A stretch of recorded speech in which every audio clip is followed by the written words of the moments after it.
Hello, I'm John Butler, Investment Director at Fortune and Freedom. I'm joined today by my colleague Nick Hubble to discuss what might be a worrying development with the UK inflation trend. We've seen general disinflation in the UK and, for that matter, much of the world over the past year, but there's now some evidence that that trend may be going into reverse. And Nick's the best person to get some thoughts on this because he is amongst the few who indeed predicted a substantial rise in inflation in the UK back in 2021. And so it'd be interesting to hear from you, Nick, whether you think we're heading into something similar this time around. Yeah, I'm firmly on the fence for the moment, John. Although I stick with my 2020 prediction that we're going to see high inflation over the next decade or more because governments need inflation to deal with their government debt. I'm not so sure about the current resurgence in inflation that we're seeing in a few different countries now, but it's very recently this week hit the UK as well.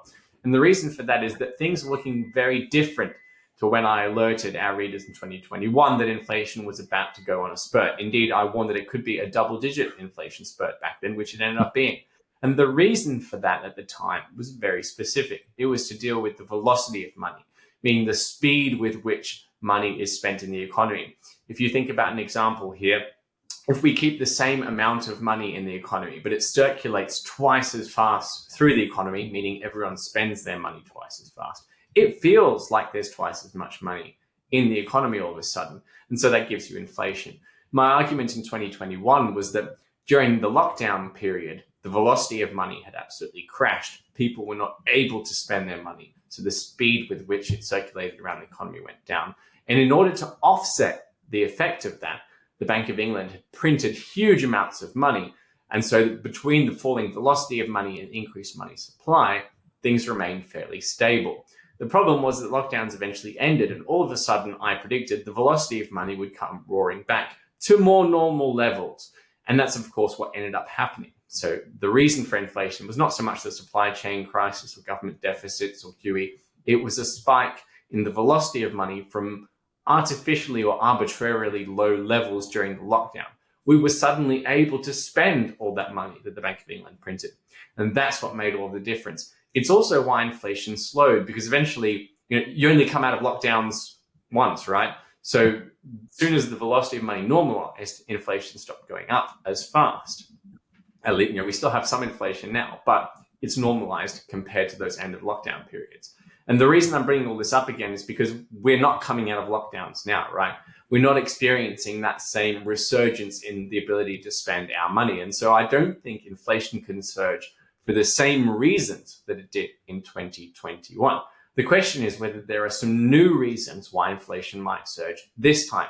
And that's why I'm going to ask you, John, because you've got much more experience this going much longer back than me. Can you think of any reasons why inflation might surge in the next few years? What are we going to be blaming for inflation if it does come back? Well, as to who you blame for inflation, of course, you're never going to get a straight answer from politicians, or for that matter, from the central bank. They're usually too busy obfuscating the fact that they are the ultimate cause of it all. But to look specifically at the current situation in the UK and why I think you are going to see inflation creep gently higher over the coming year, probably longer, is that you do have now a very clear policy regime in place which favors quite generous pay rises for public sector workers as well as organized union workers. And let's face it, this is labor's base, right? This is their core base. The bureaucracy takes care of itself. It's a very sort of self-interested dynamic that you have now with labor in charge. And the Bank of England, based on everything that I can see, appears more or less willing to accommodate that and to allow that, at least to some extent. What they don't want to see, right, is they don't want to see some sort of aggressive supply side unfunded tax cut along the lines of what Truss and Kwarteng tried to get away with a couple of years back. They won't really allow that, but they're more than happy to allow a moderate increase in the rate of inflation, because that will help to service and perhaps even around the margins erode the UK's extremely large accumulated debt pile. So what you've got here is you've got means, motive, and opportunity for the government and the Bank of England to allow inflation to run hot for the next few years. And it appears they're already starting to get their way. I want to press you a bit there about the means, because it's not necessarily clear to everyone why public sector pay is so important to inflation statistics. Not everyone's familiar with how Germany got its hyperinflation in the 20s back under control, because one of the things that comes out of the literature from that period is that public sector pay is crucial, not necessarily only for the obvious reasons of the amount of spending that's going around, but also for the signal that it sets for the rest of the private sector, right? Oh, well, very, very much so. Very much so. I mean, the signal is very difficult to estimate and to measure. But the direct result of increasing the pay for workers who are at pay levels that imply they're going to be spending the bulk of that pay increase rather than saving it, and at the same time have more job security. And so you add it all together, and the public sector is far less likely to save a pay boost than the private sector, where people have to worry about their future. They have to save for their future. And of course, in the private sector, you're going to have a certain portion of workers who are higher earners, who are likely to save perhaps the bulk of any pay rises that come their way. But that's really not true in the public sector. So that's why public sector pay rises are disproportionately inflationary. And keep in mind, the public sector is large. It's one thing when the public sector is maybe 10 or 20% of the economy, but when it's half, which it is across most of Europe, then of course you're talking about a huge portion of the workforce. The thing that I would have focused on there, John, is a little bit different. It's the idea that the public sector effectively sets the wage rate for the private sector indirectly, right? Every worker's got a choice, or where am I going to look for a job, in the public sector or the private sector? If the public sector is setting high wages, well, what's the private sector going to have to do to compete with that? It's going to have to raise wages. And so you're going to get this wage price spiral that the Bank of England is so worried about. And that's how the Germans nipped inflation in the bud. It started by freezing public sector wages so that you wouldn't have this feedback loop between the two. And if we're right about that, and if history is correct about that analysis, then it suggests that inflation, wage inflation, which is the one that central bankers disproportionately fear, could be getting started. And what makes this interesting politically is that there's a very direct line of blame between the political decision to pay public sector workers and the inflation that results. Do you think that the public will pin the blame for inflation, if it does continue to rise, on the government today? Well, again, the government will obfuscate. They're going to try to dismiss any causal link, although clearly common sense tells you that there has to be at least some link. And your point about the signaling mechanism, again, it's a qualitative factor that can't be precisely modeled, but I would acknowledge and agree that it's there for sure.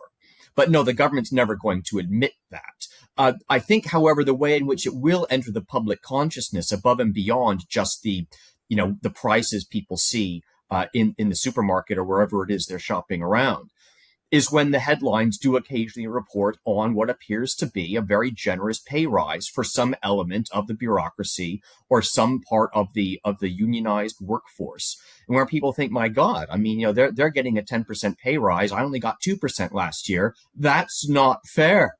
And so there will be this growing sense of unfairness in the private sector vis-a-vis the public sector. And eventually that will lead to some sort of backlash, but it's not all going to happen at once.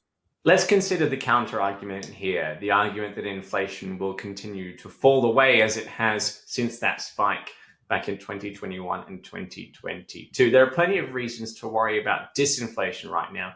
You've been leading the argument on a recession occurring in the US and perhaps outside the US as well, that is masked by inaccurate statistics.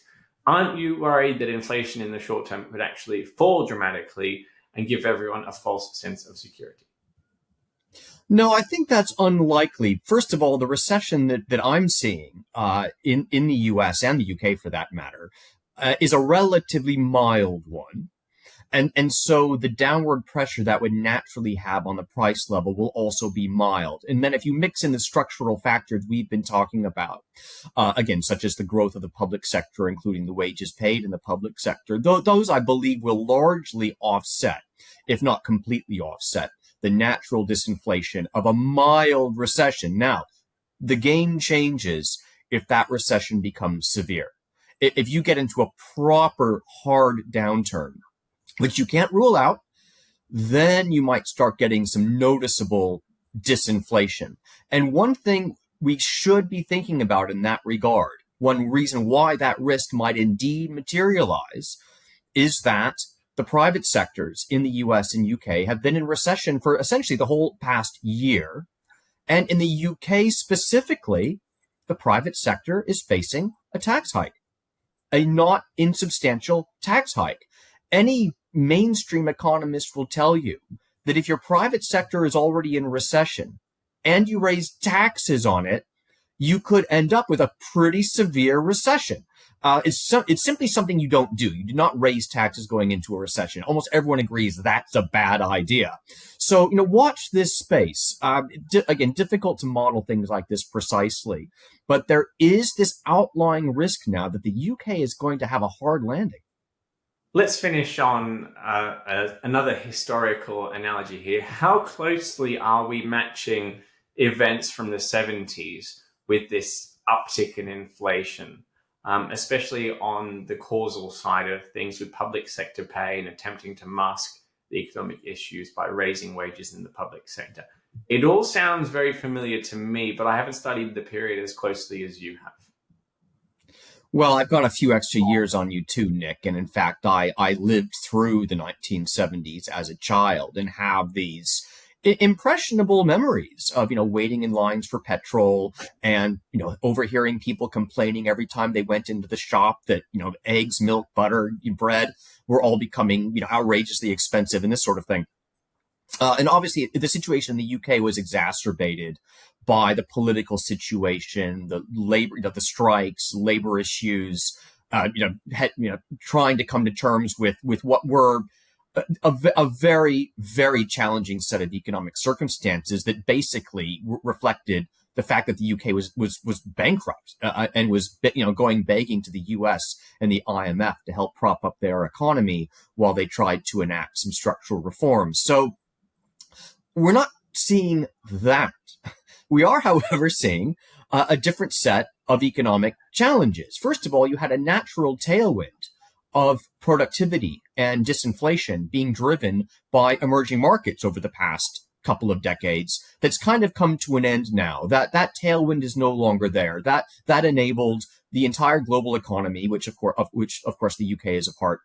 That enabled an unusually elevated rate of growth that was nevertheless not particularly inflationary. That's gone now, right? The developing markets are pretty much developed. And so we no longer have that natural tailwind. And so I do believe the risk of something along the lines of the 1970s is very much possible going forward, depending on whether the fiscal policy set continues to move in this direction of tax and spend. If we just keep taxing and spending, we are going to end up in a situation not dissimilar to the 1970s. Yeah, that's what's noticeable about the UK right now is that things are going, what you and I would argue, in the wrong direction.